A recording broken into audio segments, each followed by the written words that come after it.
제가 말씀 다 하시면 좀 다 했어요. 예. 제가 진행하도록 하겠습니다. 아 그래? 네, 네. 제가 하신 말씀이 좀 있으신 것 같은데. 아니 예, 그 양해 본격적인 말씀만 토의 전에 잠깐만. 네. 네. 그 이해찬 민주평통 수석 부의장님의 장례위원장을 맡게 돼서 중간에 자리를 비울 것 같아서 그래요? 오늘 경제부총리께 부탁을 드렸습니다. 네, 총리님이 뭐 방미 선고하고 하실 말씀 있으시다 그래가지고 됐습니까? 네, 네, 알겠습니다. 그러면 현안 토의를 진행하겠습니다. 먼저 기본사회 추진 체계 및 추진 방향에 대해 행정안전부 장관께서 발제해 주시기 바랍니다. 요걸 가장 마지막에 하면 어떨까 싶은데 이게 제일 긴 내용이죠. 네, 알겠습니다. 네, 그걸 좀 맨 뒤로 빼고. 네. 네, 그러면 다음 순으로 가시죠. 다음은 특사경 도입 확대 논의에 대해 법무부 장관께서 발제해 주시기 바랍니다. 예, 법무부 장관입니다. 특사경 제도는 전문 행정 영역에 종사하는 공무원 등에게 법률로 정한 특정 범죄에 대한 수사권을 부여하여 전문성 수사에 활용하고 일반 경찰이 접근이 어려운 분야 효율성을 제고하기 위해 도입한 제도입니다. 현재 중앙에 한 14,000명, 지방에 6,000명 이상 활동하고 있습니다. 특사경 제도의 특징은 강제 수사를 비롯 국민의 기본권을 제한하는 수사무의 성격상. 잠깐만, 장관님. 그렇게 빨리 얘기하시면 못 알아들어요. 네. 좀 천천히 요약해서. 예. 뭐 시간이 없고 짧게 하라 그래서. 아니 짧게 하는 건 요약해서 하는 거지 빨리 말해버리라는 거 아니에요? 못 알아들어요. 예. 가장 중요한 게 실효적 통제 수단을 필요하다는 겁니다. 그래서 지금 현재까지는 검사가 특사경에 대한 지휘권으로 이걸 행사하고 있습니다. 특사경 제도는 수사 비전문가에게 예외적으로 사법경찰관을 부여하는 제도이기 때문에 적법 절차의 준수, 인권침해 예방, 수사 역량 확보를 위하여 검사의 사법 통제에 절대적인 수사권을 행사하도록 설계되어 있습니다. 현행 형사소송법 245조 2가 245조 10이 검사의 지휘 대상임을 명시하고 있습니다. 현재 특사경은 행정조직 특성상 수사 관련 군속기관이 짧고 행정 업무와 수사무를 병행하고 있는 바 수사 절차 일반, 영장, 송치 등 전 단계에서 검사와 협의, 지휘를 거쳐 절차의 적법성과 실효성을 확보하고 있습니다. 그렇기 때문에 특히 민간 분야 특사경의 경우에는 적법 절차의 준수나 수사 노하우의 보완 등을 위해 면밀한 사법 통제가 좀 필요한 것입니다. 지금 고용노동부와 검사의 산업안전협의체가 그런 면에서 아주 모범적으로 좀 운영되고 있습니다. 특사경 신규 도입 및 수사권 확대 논의가 지금 진행되고 있는데 비공무원 조직을 중심으로 특사경 신규 도입 또는 권한 확대에 관한 논의가 지금 크게 다시 있습니다. 대표적인 게 잘 아시는 것처럼 금융감독원에서 독자적 인지수사권의 도입과 민생 특사경 도입을 좀 요구하고 있는 상황입니다. 건보공단에서도 의료기관의 불법 개설 범죄에 대한 수사권 부여를 요청하는 목소리가 있습니다. 한국인터넷진흥원에서도 사이버 침해 범죄에 대한 수사권 부여를 요청하고 있습니다. 그러나 수사는 본질적으로 신체의 자유, 사생활의 비밀, 재산권 등 기본권을 직접 제한하는 고도의 공적 작용을 좀 고려할 때 비공무원에게 수사권을 부여할 불가피한 사정이 있는지 권한에 대응하는 통제 방안을 함께 설계하는 것이 아닌지에 대한 수기가 좀 필요한 때입니다. 금감원 같은 경우를 간단히 말씀드리면 금감원 같은 경우는 그 자본시장 특사경 경우 주식시장에 미치는 파급력이 매우 큽니다. 그렇기 때문에 현재는 증권선물위원회나 금융위원 등 국가기관이 입건 여부를 지금 결정하고 있습니다. 광범위한 독자적 수사 개시권의 필요성이라든가 오남용 가능성을 충분히 수기해서는 검토해야 될 것으로 보고 있습니다. 금감원의 그 민생 특사경 도입은 범죄의 디지털화, 조직화에 대한 전문적 대응이 필요성이 있다는 그 취지는 공감하지만 금감원이 조사물을 담당하지 않는 분야까지 수사권을 부여할 불가피한 사정이 있는지에 대한 충분한 사전 검토가 필요합니다. 특히 금감원이 요청하는 민생 특사경에 관련된 여러 가지 수사는 경찰이 지금 다양한 형태로 지금 특별한 수사 팀들을 만들어 운영하고 있기 때문에 금감원과 경찰과의 유기적 협력 관계, 정보교환 관계를 만드는 게 필요하다는 그런 주장도 상당히 큽니다.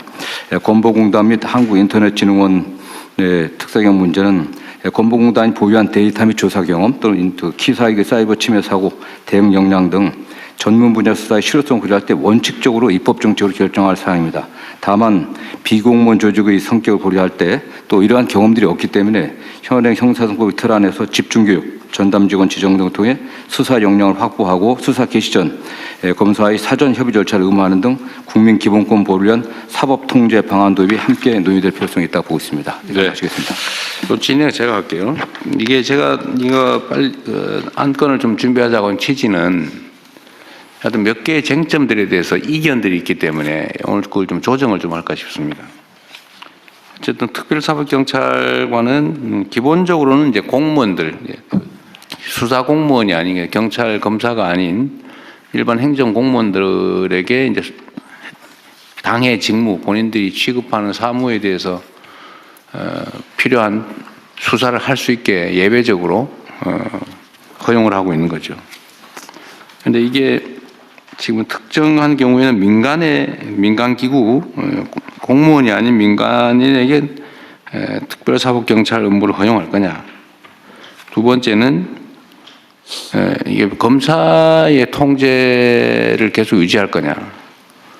뭐 어떤 경우는 인지 수사를 또 제한을 해가지고 또 인지를 못하게 하는 경우도 있고 또 수사 범위에 대해서 또 이견이 또 있는 것 같아요. 예를 들면 뭐 저 어디지 지적재산권 담당하는 지식재산처 거기는 뭐 예를 들면 기술 유출 분야에 대한 수사를 못하게 돼 있나 봐요. 기술 유출 수사를 할 수 있습니다. 근데 뭘 추가로 해달라고 한 거예요? 이제 영업비밀 수사를 하다 보면 저희가 부정경쟁 방지법에 의해서 영업비밀 수사를 하고 있는데요. 하다 보면 그게 국외 유출로 되면 산업기술보호법에 적용을 받습니다. 근데 현재는 저희가 부정경쟁 방지법만 국한이 되어 있기 때문에 그 경우에는 이제 추가적인 수사가 필요한 상황입니다. 그래서 산업기술보호법 위반에 대한 수사권도 연관된 부분이니까 허용을 좀 하다 보면 불가피하게 연관되는데 그 산업기술보호법은 산업부 소관입니다. 산업부 소관이니까. 네, 그러다 보니까 이제 부처 간에 약간 산업부 그러면 어디 산업부는 어디 있어요? 예. 산업부는 그러면 산업기술보호법 위반 부분에 대한 특사경이 있어요? 없습니다. 없어요. 그럼 결국 못 하는 거네. 네, 그래서 근데 그거는 어쨌든 지식재산처는 특허 뭐 이런 것만 취급을 하니까 일반 영업비밀 보호는 원래는 대상이 아닐 수도 아닙니다. 있겠네. 그런데 지금은 영업비밀 보호 침해도 지금 조사 대상 권한으로 돼 있다 이거예요? 기본적으로 지식재산처가 특허와 영업비밀 전반을 원래 수사하고 있습니다. 영업비밀까지? 포함되고 있습니다. 부정경쟁 방지법 따로 있습니다. 근데 산업기술보호법 위반을 빼는 거는 좀 이상하긴 하네요. 네, 그래서 이제 굳이 본질적으로 그럴 필요 없잖아요, 그죠? 본질적으로 연결되어 있는데 네, 어쨌든 그런 문제를 좀 논의를 하자는 겁니다. 그럼 하나씩 해볼게요. 그러니까 다른 부처들도 특사경이 필요하다고 판단되는 부분이 있으면 얘기를 좀 해보기로 해요, 오늘. 우선은 지금 수사 기소 분리 논란이 있는데 지금 특사경에 대해서 지휘권을 검사에게 이 특사경은 남겨놔야 되는 거 아니냐라고 하는 주장도 있고 이걸 왜 예외로 하냐. 각 특사경에 대한 지휘권은 관련 기관장이나 아니면 관련 부처청에다가 맡기면 되지 않냐. 공무원 조직의 책임자에게. 요 논란이 있는 거예요. 그죠? 그런데 법무부는 어쨌든 이거는 비전문가들이 수사를 하는 거니까 네네. 검찰의 통제를 받아야 된다고 하는데 저는 좀 생각이 죄송하긴 한데 수사경찰관, 경찰도 어차피 그런 식의 시각이면 비전문가에게 마찬가지인데 예를 들면 일반 모든 형사법 위반에 대해서 수사를 하는 경찰이 수사를 맡은 경찰일 뿐이지 그 수사 전문가라고 할 수는 없잖아. 그죠? 네네. 뭐 교통경찰 하다가 수사도 하고 막 그러니까. 그런데 예를 들면 지금 다른 부처의 예를 들면 지식재산처도 그렇고 뭐 여러 군데 있는데 환경 관련된 지방 정부들도 있고 그 사람들도 어차피 권한이 부여되면 그 부분을 어쨌든 숙지를 해가지고 교육을 받든지 숙지를 해서 수사를 하게 되면 경찰과 다를 바가 없잖아요. 근데 왜 구조적으로 그건 검사의 지휘를 받아야 되는 거죠? 그러니까 그 행정기관의 행정작용하고 수사는 사법작용입니다. 수사라고 하는 사법작용은 궁극적으로 목적이 기소해서 처벌하는 겁니다. 그런 행정청의 행정작용, 조사작용, 조사는 좀 내용이 그 목적이 다르기 때문에 최종적으로 기소를 목적으로 하려고 하면 조사 단계에서부터 수사를 한다고 하면은 증거를 적법하게 수집해갖고 그 적법한 증거 능력을 갖춘 증거를 갖고 기소를 해야 되지 않겠습니까? 그렇기 때문에 최초 단계부터 법률 전문가의 어떤 지휘를 받지 않게 되면 또는 조언을 받지 않게 되면은 증거 수집 단계부터 문제가 되고요. 또 법률 구성에서 굉장히 어려운 점들이 많습니다. 대개 뭐 자본시장 범죄라든가 또는 뭐 중대재해처벌법 같은 경우로 법률적 구성이 굉장히 어려운 것들이 많기 때문에 그거는 뭐 해당 그 사경에서도 요청하고 있는 게 현실입니다. 그러니까 일반 사법 경찰하고 검사의 관계에서도 똑같은 문제가 발생하는데 검사라고 해서 뭐 자본시장 전문가는 아닌 거고 네네. 그걸 전문적으로 연구를 하면 이제 전문가가 되는 건데 그 사법 경찰을 하고 검사 관계하고 예를 들면 지식재산처의 영업비밀이나 특허 뭐 이런 거를 조사하는 특별사법경찰하고 검사하고 관계가 왜 다르죠? 일반 사법경찰관들은 기본적으로 수사를 하고 있는 게 일상적으로 수사를 하고 있는 거 아니겠어요? 여기도 마찬가지잖아요. 일상적으로 저기 그 해당되는 부분을 그런 대개는 그게 다른 행정적인 업무와 같이 병행되고 있습니다. 그 과정에서 어떤 범죄의 단서를 잡는 거죠. 아니 저기 그것만 전담하고 전담하는 많지 않습니다. 특별사법경찰이 지정이 되면 그거만 해요. 네, 전담하고 있습니다. 네. 네, 수사만 전담하고 원래 전담해요.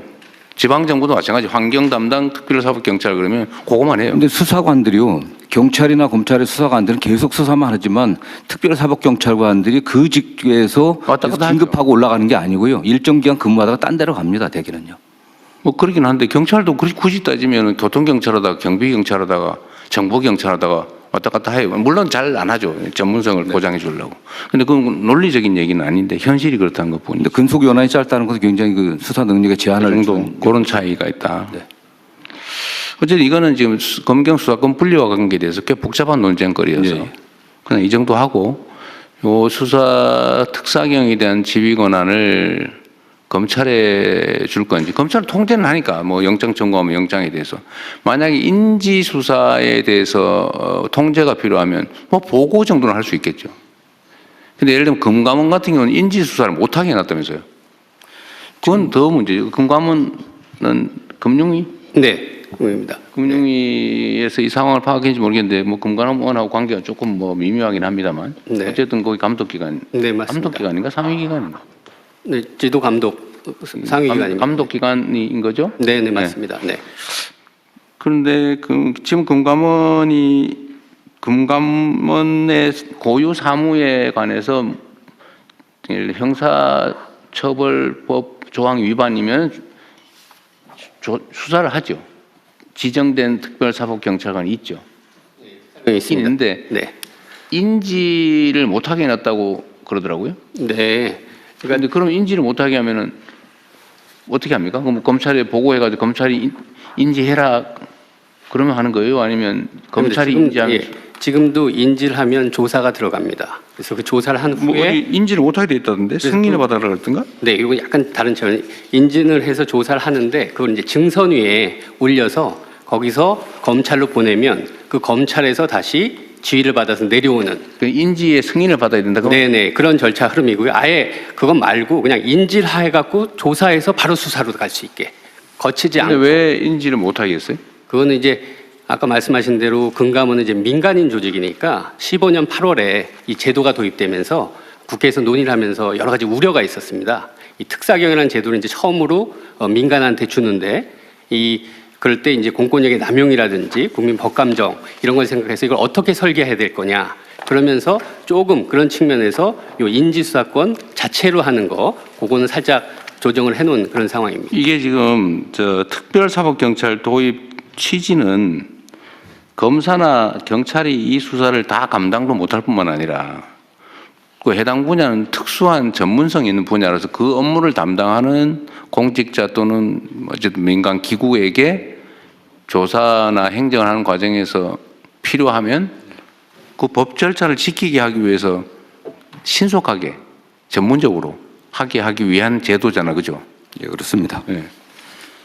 그런데 그걸 왜 예를 들면 우리 사회에 우리가 형벌 조항을 최대한 이제 없애는 작업을 곧 할 거잖아요. 그 부당한 형벌 조항을 최대한 없애고 정말로 형사처벌을 가해야 될 주요한 조항들을 위반한 범죄 행위가 있다면, 범법 행위가 있다면 그거는 공무원뿐만 아니라 일반 시민들도 사실은 현행범 체포할 수 있는 거잖아요, 이론적으로. 그죠? 현행범 체포할 수 있습니다. 현행범이면 일하면. 네. 근데 그 업무를 담당하고 있는 행정기관 공무원 또는 그 승인받은 금감원 같은 전문적 단체, 공무를 위임받은 단체니까 사실은 준 공무기관이죠.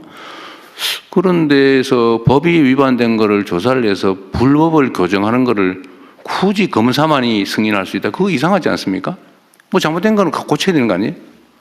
뭐 지금은 어쨌든 뭐 민간인이기 때문에 공무원이 아니기 때문에 민간에게 그 수사권이라 그런 것은 궁극적으로 강제 수사를 동반할 수밖에 없고 네. 그다음에 금감원 같은 경우는 영장 없이 또 수사할 수 있습니다. 계좌 추적도 할 수 있기 때문에 그런 많은 권한이 있는데 그 수사권을 좀 신중하게 행사해야 되고 특히 금감원이만 수사를 시작한다고 했을 때 그 외부에 알려지게 됐을 때 일반 자본시장에 끼치는 영향이 매우 큽니다. 그렇기 때문에 좀 더 신중하게 하는 그런 취지들이 있습니다. 막 금감원이 그 권한을 남용하거나 아니면 웬만하면 덮어서 넘어갈 일을 마구 들쑤셔가지고 범법 행위를 찾아낸다. 그럴 거면 불안해질 수 있다. 그런 비슷한 취지 같은데. 그렇기 때문에 증권선물위원회 의결과 그 선물위원장의 그 아니 법을 뭐 누구든 다 지켜야지 그거를 적당히 덮어놨다가 그 지금도 그 패스트트랙 제도가 있습니다. 아무나라도 불법은 교정해야 되는 거 아닌가요? 근데 민간이 나서 갖고서 직접적인 어쨌든 그 통제는 수는 없는 적절히 하겠죠. 예를 들면 뭐 그 강제 수사는 당연히 검사만 할 수 있고 승인해야 되니까 검사가 영장 청구를 해줘야 되니까 뭐 신청한다고 되는 건 아니잖아요, 그죠? 강제 수사의 강제력 행사에 대해서는 어차피 이제 통제 시스템이 계속 유지될 거고. 그래서 건강보험공단 어디